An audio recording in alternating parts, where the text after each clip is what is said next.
अस्सलाम वालेकुम जी, मैं हूं फादर अली और आप देख रहे हैं फादर अली ऑफिशियल। नाज़रीन, आज बात करेंगे दो ऐसे इंटरलिंक मौज़ूआत के ऊपर कि जो इस वक्त मीडिया पर चर्चा का विषय बने हुए हैं। चाहे वो इंटरनेशनल मीडिया हो, लोकल मीडिया हो, सोशल मीडिया हो, इसके ऊपर बहस की जा रही है। तो हमने सोचा कि हम आपके साथ भी इन पहलुओं का जिक्र करें कि जो अभी तक जो है वो डिस्कस नहीं किए गए या जिनको डिस्कस करना ज़रूरी है। सबसे पहले बात करेंगे लॉरेंस बिश्नोई गैंग के ऊपर। लॉरेंस बिश्नोई गैंग बेसिकली एक एक्टिव गैंग है इंडिया के अंदर, और ये वही गैंग है जो फेमस सुपरस्टार सलमान खान को भी लॉरेंस बिश्नोई की तरफ से धमकियां आए रोज़ मिलती रहती हैं, मीडिया के ऊपर ये आता रहता है। और एक फेमस पंजाबी सिंगर सिद्धू मूसेवाला के कत्ल के पीछे भी इसी गैंग का हाथ था। बेसिकली ये गैंग असैसिनेट करती है जो कम्युनिटीज़ हैं हिंदुओं के अलावा भारत के अंदर, जिनमें सिख हों, मुस्लिम्स हों, इनको बेसिकली टारगेट बनाया जाता है। एक हिंदू नेशनलिस्ट बंदा है ये लॉरेंस बिश्नोई, और इसको फुली समर्थन हासिल है इंडियन गवर्नमेंट का।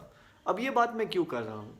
बेसिकली नाज़रीन, होता कुछ यूँ है कि दशहरे के दिन Baba Siddique NCP Nationalist Congress Party के रुकन हैं, और इनकी हत्या कर दी जाती है, मर्डर कर दिया जाता है महाराष्ट्र के अंदर, मुंबई के अंदर। वो अपने बेटे जीशान सिद्दीक के ऑफिस के बाहर अपने हलके के लोगों के साथ दशहरा मना रहे होते हैं। ऐसे में दो मोटरसाइकिल सवार नकाबपोश लोग आते हैं, उनकी हत्या करते हैं, जिसमें एक गोली इनके पेट में और दो सीने में लगने की वजह से उनकी जगह पर ही मौत हो जाती है। जब ये वाक़या सारा हो जाता है तो इसके बाद यही लॉरेंस बिश्नोई गैंग इस वाक़े की ज़िम्मेदारी लेती है, और वो कहती है कि बाबा सिद्दीक का मर्डर हमने करवाया है और हम इसकी पूरी पूरी ज़िम्मेदारी लेते हैं। अब नाज़रीन, बेसिकली ये जो एक सेटअप चल रहा है भारत के अंदर कि जो मुस्लिम रहनुमा हैं या मुस्लिम जानी मानी शख्सियात हैं, उनका असैसिनेशन करवा दिया जाता है, और उसके बाद कोई एक आतंकवादी या कोई इस तरह का क्रिमिनल संगठन जो है वो इसकी ज़िम्मेदारी ले लेता है। तो इससे ये चीज़ साबित होती है कि इंडियन गवर्नमेंट जो है वो भारत के अंदर बसने वाले जो मुस्लिम रहनुमा हैं या मुस्लिम सियासी शख्सियात हैं उनको एलिमिनेट करना चाहती है, ताकि भारत का जो संविधान है या भारत की जो गवर्नमेंट का स्ट्रक्चर है उसके अंदर से मुसलमानों की जो तादाद है वो कम हो जाए या बिल्कुल ही ख़त्म हो जाए। इसकी मिसालें हमारे पास हैं। उत्तर प्रदेश के अंदर आपके सामने है कि मुख्तार अंसारी का कत्ल किया गया। इसी के साथ साथ दो भाइयों का कत्ल किया गया जो पुलिस कस्टडी में थे। मुख्तार अंसारी को तो इवन पुलिस कस्टडी के अंदर जहर देकर मार दिया गया था, जिसके बाद काफ़ी ज़्यादा इशू बना था, और उत्तर प्रदेश के अंदर उनको रॉबिन हुड का अवार्ड भी दिया गया था। लोगों ने उनको इस नाम से संबोधित किया था।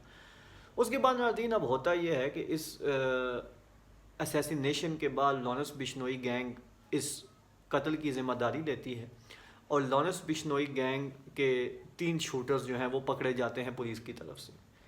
ऐसे में एक और ट्विस्ट आता है। ट्विस्ट ऐसा आता है कि कनाडा के अंदर भारत और कनाडा की टेंशन्स चल रही हैं। कनाडी एक नागरिक को भारतीय सरकार द्वारा जब असैसिनेट किया जाता है, हरदीप सिंह निज्जर को, जो कि एक प्रो खालिस्तानी लीडर थे, उसके बाद इंडिया और कनाडा के अंदर काफ़ी टेंशन स्टार्ट हो जाती हैं। अभी 2 दिन पहले कनेडियन सरकार ने, कनाडा की जो पुलिस है उसके हाई कमिश्नर ने आके ये ऐलान किया कि हमने अपनी इन्वेस्टिगेशन से ये चीज़ पता लगाई है कि निज्जर के कत्ल के पीछे इंडियन एम्बेसडर्स और एम्बेसी के लोगों का हाथ है।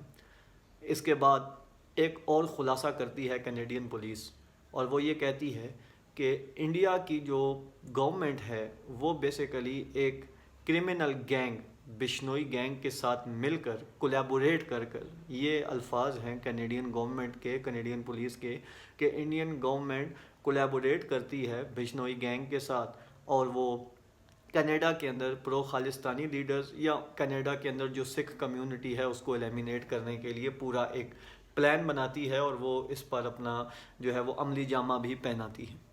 तो इससे जो बीजेपी सरकार है और बिश्नोई गैंग है, इसके बीच के जो आपस के रिलेशंस हैं वो एक्सपोज हो गए हैं बुरी तरह। और अब ये मुख्तलिफ हलकों में ये बातें की जा रही हैं कि बीजेपी सरकार बेसिकली क्रिमिनल्स को पाल रही है और क्रिमिनल्स को वो सपोर्ट कर रही है मुख्तलिफ मुल्कों में और अपने ही मुल्क के अंदर दहशत गर्दी और क्रिमिनल एक्टिविटीज़ बढ़ाने के लिए। इसकी एक और मिसाल ये कि जब असैसिनेशन होता है बाबा सिद्दीकी के असैसिनेशन के बाद महाराष्ट्र पुलिस के ऊपर काफ़ी ज़्यादा दबाव आता है, क्योंकि वो एक जानी मानी शख्सियत थे। पॉलिटिकल कैरियर के साथ साथ बाबा सिद्दीकी जो थे वो बॉलीवुड के अंदर भी काफ़ी ज़्यादा अपने उनके पंजे गड़े हुए थे और वो सलमान खान के बहुत ही करीबी साथी थे। इसी के साथ साथ बाबा सिद्दीकी जो है वो फॉर्मर मिनिस्टर भी रह चुके हैं महाराष्ट्र के अंदर। इस वजह से पुलिस के ऊपर जब ये प्रेशर आता है तो पुलिस कस्टडी मांगती है साबरमती जेल में मौजूद भारतीय गैंगस्टर लॉरेंस बिश्नोई की कस्टडी देने से इनकार कर दिया जाता है और ये कहा जाता है कि होम डिपार्टमेंट इस बात की इजाज़त नहीं दे रहा कि आप लॉरेंस बिश्नोई की कस्टडी लें।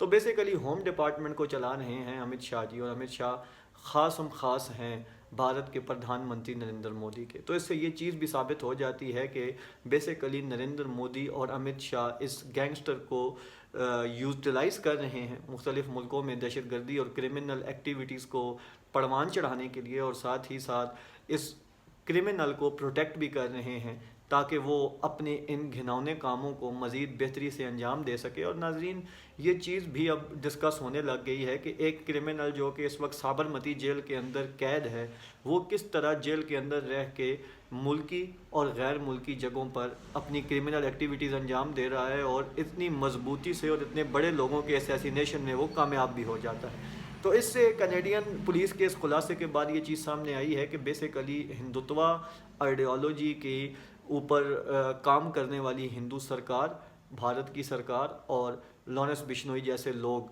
ये मुल्की और गैर मुल्की स्तर पर आतंकवाद को और क्रिमिनल एक्टिविटीज़ को बढ़ावा दे रहे हैं, और इसमें हिंदुस्तानी सरकार और मोदी सरकार उनकी खुद ही सपोर्ट कर रही है और उनको इसके पीछे बैक कर रही है।